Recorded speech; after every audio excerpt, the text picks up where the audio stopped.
I still remember the day the email came through. Short, cold, and written like a rejection form. Due to restructuring and budget reallocation, your contract will be terminated effective immediately. Regards, CFO, Glenn Tavers. That was it. No explanation, no courtesy call, just a digital guillotine on a deal I'd spent months negotiating. $20,000. That contract wasn't just a number. It was stability. For my small industrial vendor firm, the kind that supplies specialized compliance systems for manufacturing companies. The work was technical, dry to most people, but to me, it was art, codes, certificates, digital safety records that made entire factories run legally. And Glenn, he knew that. I'd met him 3 times in person. Polished suit, rehearsed smile, and a handshake that felt like it was timed to a metronome. He had that air. The kind of man who believed every cost-cutting decision made him smarter, even when it cost someone else their livelihood. But what he didn't know was that in this case, his cost-cutting would cost him everything. At first I froze. I reread the email until the words blurred into nothing. My company, Veracor Systems, wasn't big enough to absorb a sudden cancellation. We'd built the whole system for his factories. Compliance logs, material tracking, audit backups. Everything legally tied to our proprietary licensing, and that contract was the key that held it all in balance. Without it, they had no right to use my software beyond the agreed terms, and once the renewal window closed, their compliance systems would legally and silently expire. I didn't move immediately. Revenge wasn't my instinct. I built this company from scratch, with nights of solder burns and empty coffee cups. Not out of rage, but passion. But watching my name fade from their system, seeing how casually he'd brushed off our partnership like it meant nothing. Something inside me turned quiet, not angry, just focused. I opened the original contract. It was still in my shared drive, version 7.4, signed and timestamped by both sides. And right there on page 6, clause 9.3, upon non-renewal or early termination by client, all operational licenses, digital certificates, and dependent frameworks revert to Veracor Systems within 14 business days. It wasn't just a safety clause. It was a reclamation right. A quiet sword built for protection. Most CFOs never noticed it. Glenn clearly hadn't. I smiled faintly. Not the kind of smile that comes from joy, but the kind that comes from realization. The kind that says, "You shouldn't have done that." I didn't reply to his email. I didn't argue. I didn't even warn him. Instead, I began a countdown. 14 business days. 14 days until their plants, their systems, their audit trails, all of it, would quietly stop recognizing their own data. Each morning I watched their network pings in silence. Their systems still called home, checking license validations automatically. My servers approved them, for now. But with every passing day, I inched closer to the switch. Still, something held me back. Not fear, but curiosity. What made him cancel it so suddenly? What game was he playing? So I called someone inside. Laura, one of their mid-level compliance officers. She owed me a few favors after I helped her fix a reporting bug months earlier. When she picked up, her voice was hushed. I shouldn't say this, but Glenn thinks he can replace your platform with a cheaper offshore vendor. They're promising full migration by next quarter. Cheaper, that was his word. That was the reason. He wanted to save a few $1,000s by cutting out the one system that actually kept his factories legally compliant. That's when I knew. He hadn't just underestimated me. He'd underestimated how the system itself worked. Because I didn't just build the platform. I built the foundation every single compliance file sat on. They could copy my interface. They could mimic my reports. But they couldn't recreate the licensing web underneath. It was mine, and soon it would reclaim itself. I spent that night in my small home office, surrounded by whiteboard sketches and quiet jazz humming in the background. I wasn't plotting destruction, I was ensuring truth. Every command I wrote, every line of code I prepared wasn't vengeance. It was correction. The kind that doesn't scream or explode. The kind that whispers and waits. And when the time came, it would whisper his downfall into the system he thought he controlled. 14 days, 14 chances to realize his mistake. 14 days before silence would mean more than any warning ever could. This wasn't personal anymore. It was contractual, and that made it beautifully legal. By the time the second week rolled in, Glenn had already started bragging. Laura messaged me again, short bursts of texts between meetings. Half nervous, half amused. He's walking around saying he saved the company 20 grand. Thinks he's a genius. He even mentioned it in front of the board. Said vendors like you are easily replaceable. Replaceable. That word burned slow. He didn't even see me as a person, just another invoice number he could delete. I could picture it. Glenn standing in that glass-walled conference room, shining under the fluorescent lights, the board nodding like puppets as he spoke. He probably had a PowerPoint ready. 2. Cost optimization achievements Q3, and somewhere between bullet points and pie charts, my name was erased. But what Glenn didn't realize was that the system he just dismissed, the one I built, had its own silent hierarchy. Every report, every traceability record, every exportable compliance sheet was tethered to my licensing core. The moment that connection broke, everything downstream would collapse into unreadable junk. Still, I didn't want chaos, not yet. I wanted precision. I spent the next few nights mapping out every license, still active under their company domain. There were 47 in total, spread across 5 facilities. Each one linked to their regional servers that synced data to a central compliance hub. If I flipped them all at once, the fallout would be immediate, visible, loud, and irreversible. But that would make me look like the villain, and villains get sued. I wasn't here to be reckless. I was here to be right. So I drafted my move like a strategist in silence. I reviewed the termination clause, cross-referenced it with the corporate code of conduct, and attached a clean trail of communication to prove my compliance. Every step would be within my rights. Neat, documented, lawful. While he was playing corporate politics, I was building a legal chessboard. On day 13, something interesting happened. My account manager, who used to handle their invoices, forwarded me an email chain.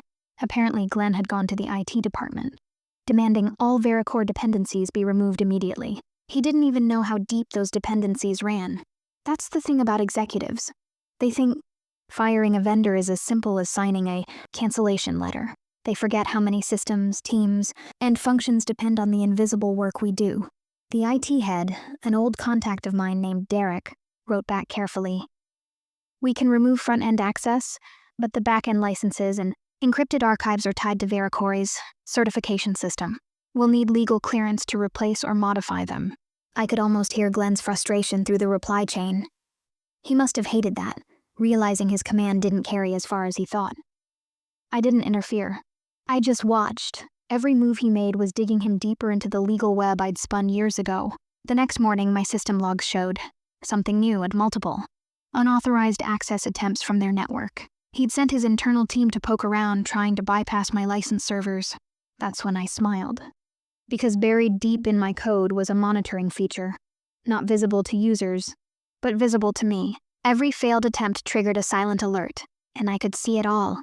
IP address, username, timestamp, even the internal directory they were trying to reach. For the first time, I wasn't angry anymore. I was entertained. That night, I backed up every log, timestamped and encrypted it, ready to be shared if needed. The beauty of revenge wasn't in breaking someone's world. It was in letting them build their own downfall. By now, Glenn's arrogance had become predictable. He truly believed the new offshore vendor would have a replacement, ready within a week. But I knew the truth.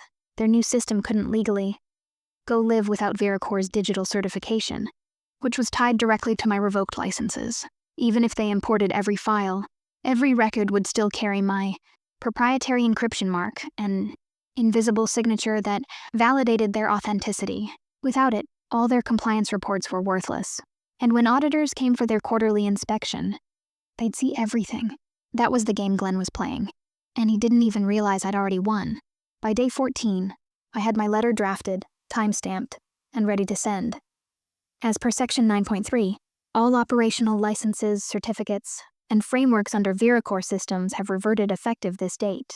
Kindly ensure the removal of all dependent systems as required by law. Polite, formal. A goodbye note with a detonator hidden inside. When I finally hit send, there was no music, no celebration, just silence. Somewhere across town, in a brightly lit office full of spreadsheets and false confidence, Glenn probably smiled at his inbox, thinking I'd finally accepted defeat. He didn't realize that the moment that email landed, every license across his plants began to flicker. One by one, it had begun. The first signs came quietly, like small ripples before a storm. It was 6:42 a.m. when my monitoring dashboard lit up. Facility 1, license expired. Facility 2, pending validation. Facility 3, data mismatch. By 7:10 a.m., Half their network had gone dark. I didn't need to do anything. The system was built to protect itself. The moment the contract's termination window closed, every certificate automatically revoked access to Vericor's central validation servers. Without that handshake, their compliance software became a shell, perfectly intact on the surface, but legally dead inside. And in manufacturing, a dead compliance log means one thing: shutdown. By 9 a.m., their plants were already halting operations. Machines still worked, but their quality control reports couldn't be submitted. Safety audits were failing automatically. Every production batch was tagged as non-compliant. Laura called me, frantic whispering beneath the hum of chaos. Everything's down. The system says, license verification failed. Glenn's losing it in the control room. He's yelling at IT saying you sabotaged them. I leaned back in my chair and smiled softly. Tell him to check the contract. There was silence on the other end. Then a small laugh. You're cold, she whispered. And I kind of love it. By noon, the company's internal chat logs, which I still had access to for maintenance reasons, were flooding with panic. Supervisors were reporting stalled shipments. The CFO's messages were turning frantic, short, and desperate. Restart the servers. Try manual validation. Contact the new vendor, now. But nothing worked. The new vendor couldn't authenticate the existing data. Without the Vericor signature, every document, every file, every production log looked tampered with. And in the corporate world, tampered data meant legal liability. The dominoes started falling faster than I expected. Their client in Singapore suspended shipments. Another in Germany flagged their compliance certificate as invalid. By evening, the CFO's entire cost-cutting triumph had turned into a multi-million-dollar operational freeze. I didn't have to lift a finger. My system simply obeyed the law he'd ignored. Around 8 p.m., I received a message from Glenn himself. Short. Panicked. What did you do? Our licenses are gone. You can't just revoke access. This is blackmail. I read it twice. Then replied calm and polite. Clause 9.3. Reversion of operational licenses upon early termination. You signed it, Glenn. A few minutes later, 3 dots appeared, then disappeared. He had no reply. By the next morning, their factories remained offline. The new vendor had backed out after realizing they couldn't replace the certification architecture without risking litigation. Internal audits were escalating to the legal department. I wasn't celebrating. I wasn't angry either. I just felt justified. For years, people like Glenn treated vendors like disposable tools. They assumed small companies like mine were too powerless to fight back. But power isn't about size, it's about precision. And I just demonstrated that perfectly. That evening, Laura texted again. They called an emergency board meeting. Legal's involved. Glenn's not talking much. I stared at the message for a long time. Then I shut my laptop, took a deep breath, and whispered to myself, Day 15. Game over. But I knew this wasn't the end. Not yet, because the more I stayed silent, the louder the fallout became. And I wasn't done watching him crumble. Not until the truth came out in front of everyone. Without the Vericor signature, every document, every file, every production log looked tampered with. And in the corporate world, tampered data meant legal liability. The dominoes started falling faster than I expected. Their client in Singapore suspended shipments. Another in Germany flagged their compliance certificate as invalid. By evening, the CFO's entire cost-cutting triumph had turned into a multi-million-dollar operational freeze. I didn't have to lift a finger. My system simply obeyed the law he'd ignored. Around 8 p.m., I received a message from Glenn himself. Short. Panicked. What did you do? Our licenses are gone. You can't just revoke access. This is blackmail. I read it twice. Then replied calm and polite. Clause 9.3. Reversion of operational licenses upon early termination. You signed it, Glenn. A few minutes later, 3 dots appeared, then disappeared. He had no reply. By the next morning, their factories remained offline. The new vendor had backed out after realizing they couldn't replace the certification architecture without risking litigation. Internal audits were escalating to the legal department. I wasn't celebrating. I wasn't angry either. I just felt justified. For years, people like Glenn treated vendors like disposable tools. They assumed small companies like mine were too powerless to fight back. But power isn't about size, it's about precision. And I just demonstrated that perfectly. That evening, Laura texted again. They called an emergency board meeting. Legal's involved. Glenn's not talking much. I stared at the message for a long time. Then I shut my laptop, took a deep breath, and whispered to myself, Day 15. Game over. But I knew this wasn't the end. Not yet, because the more I stayed silent, the louder the fallout became. And I wasn't done watching him crumble. Not until the truth came out in front of everyone. 3 days after the shutdown, I got the message I'd been waiting for. Subject line, urgent, license restoration discussion. It was from Glenn. No greeting, no apology, just desperation dressed up as professionalism. We're experiencing operational issues due to system dependencies tied to Vericore. Please advise how we can revalidate access temporarily while we transition. I stared at the email for a full minute, just letting the irony sink in. 3 weeks ago, he'd treated me like a line item. Now he was asking for help. Politely, almost humbly. But I wasn't going to answer, not yet. Because I knew something he didn't. The annual ISO compliance audit was scheduled for the next morning. The same audit that validated their entire manufacturing certification. The one they couldn't legally operate without. And the moment the auditors logged into their systems, the truth would pour out. I didn't need revenge meetings or speeches. I had timing. That night, I brewed coffee and stayed awake watching my live server logs. My system was still pinging their servers. Hundreds of failed authentication, attempts every minute. It was like watching someone pound on a locked door, never realizing the key was in my hand all along. At 8:03 a.m., my phone buzzed. Laura again. This time her voice trembled. Not from fear, but disbelief. The auditors are here. They can't access anything. All logs show as unverified. Glenn's losing it. He's blaming IT legal everyone. They've locked the meeting room door. I imagined the scene clearly. A glass boardroom. 10 people sitting stiffly around a table, laptops open, the lead auditor scrolling through endless error messages, Glenn pacing, sweating through his navy suit, his voice breaking under pressure. The board had backed him for cutting costs. Now they were watching that decision burn in real time. Laura whispered, They found your contract in the archive. The legal officer just read clause 9.3 out loud. I didn't speak. I just let the silence linger until she said softly, They know he canceled the deal without consulting legal. They're furious. A slow smile crept across my face. That was it. The moment the web turned on its own spider. While the meeting unfolded, I opened my laptop again. I had prepared one final document weeks earlier, a clean report, summarizing every action, every clause, and every timestamp tied to the revocation. All factual. All legal. No emotion, no blame. Just truth. I sent it directly to the company's legal team with a short note. Per contractual terms, Vericore Systems executed a lawful license reversion following early termination. No data has been altered or withheld. Attached are the logs for verification. Within 20 minutes, I saw the read receipts flood in. From there, it didn't take long. The board requested an immediate internal review. They traced the chain of events from the canceled contract to the audit failure. Every signature, every timestamp, all pointed to Glenn. By noon, the company's main assembly line had been halted for 36 straight hours. Losses were climbing past 7 figures. And Glenn, the man who bragged about saving $20,000, had become the most expensive decision the company ever made. Laura texted again, this time with disbelief and a hint of poetic justice. He's been removed from the meeting. HR escorted him out. I exhaled slowly. Not out of satisfaction, but closure. Still, I wasn't done, not yet. A few hours later, a new email arrived. This time it was from the board chair herself. Ms. Hale, we deeply regret the recent events. We would like to discuss renewing Vericore's services under a revised multi-year agreement. Of course they did.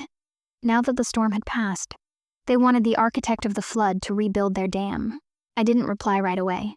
Instead, I drafted something better, something poetic. I appreciate the offer, but I believe your systems deserve leadership that values integrity over shortcuts. Please consider this my final disengagement notice. Vericore will no longer serve Nexar Industries effective immediately. No anger, no gloating, just finality. For years, Glenn had treated partnerships like leverage, tools to climb corporate ladders. But he forgot one truth. The higher you climb without balance, the harder the fall. As the sun dipped behind my office blinds, I closed my laptop and leaned back, listening to the quiet hum of victory that didn't need celebration. Some battles are fought with rage. Others win with contracts. and I'd just won mine without raising my voice once. The following week felt like standing in the calm after a storm. Emails poured in, from executives, compliance managers, even rival vendors, all wanting to discuss future opportunities. I ignored them all, because the truth was I hadn't planned this as revenge. It just became one, when arrogance met preparation. Still, something in me needed closure, not just to see Glenn fall, but to make sure the lesson outlived him. I opened the original contract one last time. Clause 9.3 stared back at me like an old friend, quiet, loyal, and absolute. It had protected me when people like him thought I was disposable. That clause wasn't just words. It was a boundary, a promise that if anyone tried to erase me, the system itself would remember. And it did. A week later, through a contact in the industry, I learned Glenn was under internal investigation. The board had discovered he'd bypassed both legal and operations in canceling multiple vendor contracts, not just mine, in a desperate attempt to make the quarter's numbers look better. That single move triggered an audit chain reaction that exposed financial manipulation, non-compliant reporting, and unauthorized offshore payments, all because he wanted to save $20,000. I didn't have to leak anything. The system spoke for itself. Every log, every digital fingerprint, every trace of his decision-making was embedded in the files he'd tried to erase. It was poetic. The same digital paper trail he'd dismissed as vendor fluff had turned into the evidence that ended his career. When I finally heard the news, CFO terminated amid compliance breach scandal, I didn't smile. I just closed my eyes and whispered. The contract spoke louder than I ever could. Vericor's reputation skyrocketed after that. Within months, I signed 3 new corporate clients, each one citing integrity and precision as reasons they chose us. But for me, the real satisfaction wasn't in the success. It was in the silence that followed, knowing that somewhere in a quiet office, the man who once erased me from his budget was now learning what true accountability felt like. And the best part? I didn't destroy him. He destroyed himself, one careless signature at a time. The day the story broke publicly, I wasn't even at my desk. I was at a small cafe downtown, laptop closed, phone face down, trying to feel normal again. But then I heard it. The news anchor's voice, crisp, clinical, cutting through the morning chatter. Nexar Industries faces internal crisis as CFO Glenn Tavers resigns amid a multi-million-dollar compliance failure that halted operations across 4 facilities. Sources cite contractual mismanagement and legal negligence. A soft hum of whispers filled the cafe. People glanced at their phones. Someone muttered, "How does a CFO mess that up?" I didn't move. I just stirred my coffee slowly, the faintest smile curling at the corner of my mouth. It was surreal, watching the world catch up to what I already knew. The system had done its job. The truth had unfolded exactly as written. Later that day, I got another message from Laura. A photo this time. A screenshot of the internal memo. The subject line read, "Leadership Restructuring Announcement." Below it, Glenn's name, followed by one word in parentheses. Terminated. No explanation, no defense, just the quiet corporate erasure he once reserved for others. For a moment, I felt a pang of something. Not guilt, but reflection. He wasn't the first executive to underestimate a small vendor. He just happened to be the one who picked the wrong one. I opened my laptop again, not to gloat, but to archive everything. The emails, the contracts, the logs, all of it. Not as trophies, but as proof. Proof that silence, precision, and patience were stronger than rage. By evening, the story spread across LinkedIn and industry news sites. Some headlines called it a compliance catastrophe. Others, a cautionary tale of corporate arrogance. One quote stood out to me from the article. A single overlooked clause in a terminated contract led to a chain reaction exposing years of mismanagement. Sources confirmed the vendor acted within full legal rights. I reread that line several times. That was my legacy. Not revenge, but justice written in ink and law. That night, as rain drummed against my office window, I poured myself a small glass of wine and stared at the city lights. Each reflection in the glass felt like a reminder. Power doesn't come from position. It comes from preparation, I whispered softly, almost to myself. Contracts never lie. People do. And for the first time in months, I felt peace. Not because Glenn was gone, but because I didn't have to raise my voice to make it happen. The paperwork had done it for me. In the weeks that followed, the storm inside, Glenford Manufacturing finally settled, but the wreckage it left behind told its own quiet story. Glenn's office was emptied overnight. His nameplate was gone, his corner blinds drawn shut. Rumor had it he tried to claim procedural misunderstanding, but the investigation uncovered more than he'd ever imagined could surface. Buried emails, personal payments, and internal authorizations showed a pattern of tampering, all signed under his name. My compliance framework, the same one he'd canceled to flex power, became the evidence that sealed his fate. I didn't need to testify. I didn't even need to show up. The paperwork, my paperwork, spoke louder than any accusation could. He was terminated effective immediately, with no severance, no recommendation, and a legal note attached to his HR file. Subject of internal fraud findings. The CFO, who once bragged about cleaning out inefficiencies, became the company's own liability. Meanwhile, the board quietly reached out to me through a third-party consultancy. They wanted to reinstate the compliance licensing system, under my leadership, this time as a paid consultant with full authority. When I signed the new agreement, I smiled at the irony. The same document structure that once cost me my job was now paying me triple. I visited the factory floor again one last time, the sound of machinery humming like a steady heartbeat. Employees nodded, half in recognition, half in quiet respect. They'd heard the story, how a canceled $20,000 contract became the downfall of a man who thought he was untouchable. There was no celebration, just quiet justice. One afternoon, as I walked past the glass wall of the new CFO's office, I saw the framed plaque on her desk. Integrity isn't loud, it's documented. I smiled. Maybe she understood. Because in corporate wars, the real power doesn't lie in shouting, threatening, or corner offices. It lies in who writes the rules, and who understands how to read them. I whispered under my breath, the words almost fading into the hum of the machines. They thought they could erase me with a signature. I ended them with the same. That's the thing about compliance. It's not revenge when it's justified. It's accountability, written in ink and sealed by their own arrogance. I never wanted revenge, I wanted respect. But in the corporate world, respect is often earned through silence that others mistake for weakness. Until the paperwork speaks. When Glenn fell, I didn't feel triumphant. I felt balanced. The universe has a strange way of correcting arrogance. Sometimes not with anger, but with documentation, clauses, and signatures. People like him think they can control outcomes with authority. But true power isn't in the office you hold. It's in the details you understand, the contracts you write, and the truth you quietly preserve. I didn't destroy him. His own actions did. I just made sure they were properly recorded. Because in the end, revenge doesn't always come from fury. Sometimes it comes from a filing cabinet. This is Revenge Untold, where silence writes justice, and every lie meets its paperwork.